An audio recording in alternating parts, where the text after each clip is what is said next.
All right, let's talk about Gordon Cooper. Now, that's a name that should be right up there with the legends of American heroes, right? He was one of the original Mercury 7 astronauts, the epitome of the right stuff. But his story, it takes a turn that is so unexpected. It kind of makes you rethink everything you thought you knew about the space program, and maybe what else is flying up there in our skies. So listen to this quote. "I believe that these extraterrestrial vehicles and their crews are visiting this planet from other planets. The US government is sitting on a mountain of data about this." Now, this isn't some random person on the internet. No way. This is Colonel Gordon Cooper himself, a celebrated NASA astronaut, saying this in front of a United Nations committee back in '78. I mean, that statement alone is at the very core of this massive paradox in the history of space travel. So you've got to ask yourself, right?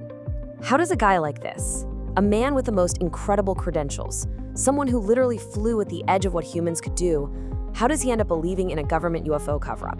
Well, that's what we're going to dig into. And to really get the believer, you first have to understand the astronaut. Okay, let's set the stage. Long before all the talk of UFOs, there was just the hero. And Gordon Cooper was, by any and every measure, an absolute top-tier pilot and engineer. And his background is so important here because it's what makes him such a credible witness later on. I mean, just look at this resume. It's staggering. He was the youngest of the original Mercury 7. He learned to fly when he was just 12 years old. He goes on to be a commissioned Air Force fighter pilot, graduates from that legendary test pilot school at Edwards Air Force Base, with guys like Gus Grissom.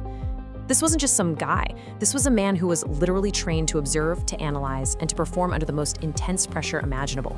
So in 1963, Cooper pilots the very last Mercury mission, Faith 7, and he's up there for 34 hours.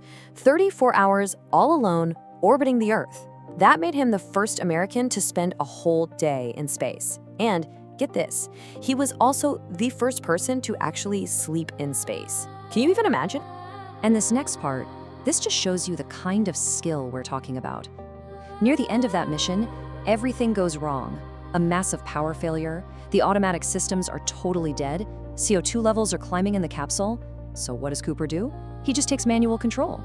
He used his watch, the lines on his window, and the stars to navigate, and he flies a perfect re-entry. A perfect one. He splashed down only 4 miles from the recovery ship. I mean, that is the literal definition of cool under pressure.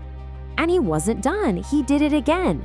In 1965, on the Gemini 5 mission, he became the first person ever to make a second trip into orbit. And this time, he sets a new endurance record, almost 8 days in space. This was a huge deal in the space race, It proved that humans could actually survive that long journey to the moon and back. So, okay, we've established the legend, right? The all-American hero, a true pilot's pilot. But now we get to the other side of his story. And this part, it actually started way before he even put on a NASA flight chute. It really starts back in 1951. He's a fighter pilot over West Germany, and he reports his first sighting. But the really big one, the one that sticks with him, happens in 1957. And where does it happen? At Edwards Air Force Base, of all places. The absolute heart of American aviation research. Now, Cooper didn't see this one with his own eyes, but he was the guy in charge. And his camera crew, who were just supposed to be filming routine test landings, well, they caught something absolutely incredible on film. So here's what Cooper says happened.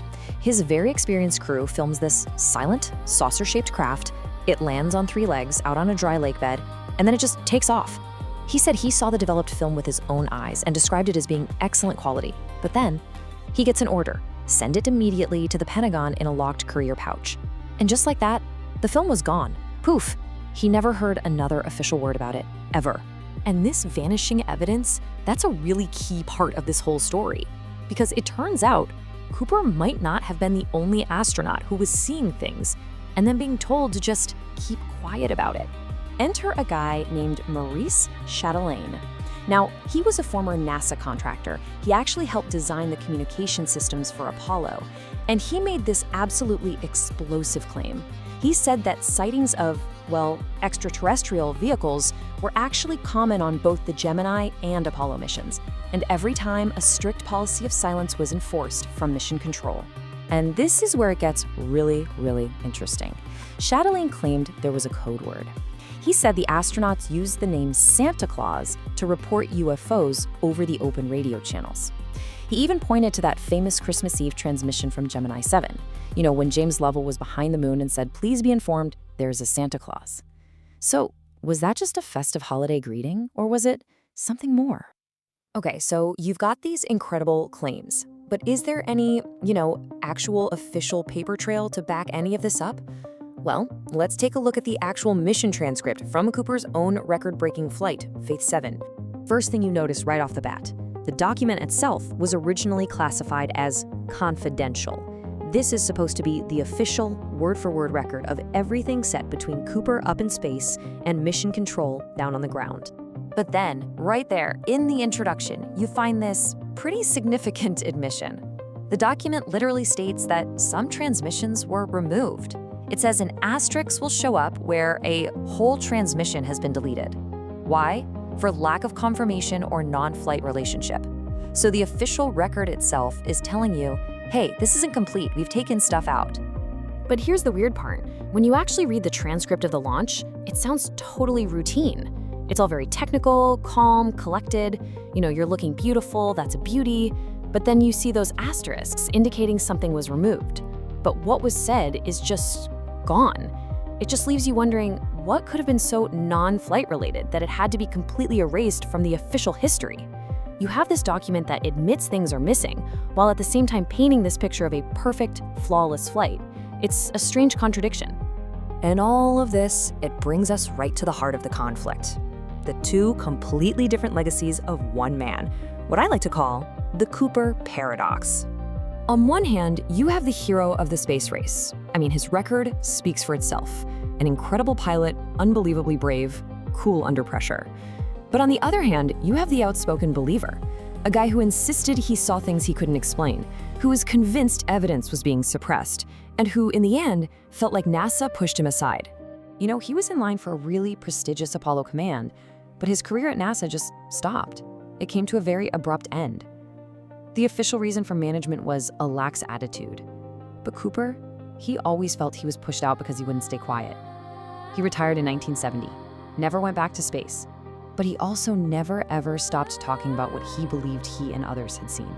So what are we left with? Who was Gordon Cooper? Was he a decorated American hero who just happened to stumble upon a truth that was too big to handle? Was he a credible expert witness whose testimony we should be taking very, very seriously? Or was he something else entirely? The paradox of his life is still one of the most compelling and honestly unsolved mysteries of the entire space age. And it really makes you question what we think we know about that final frontier.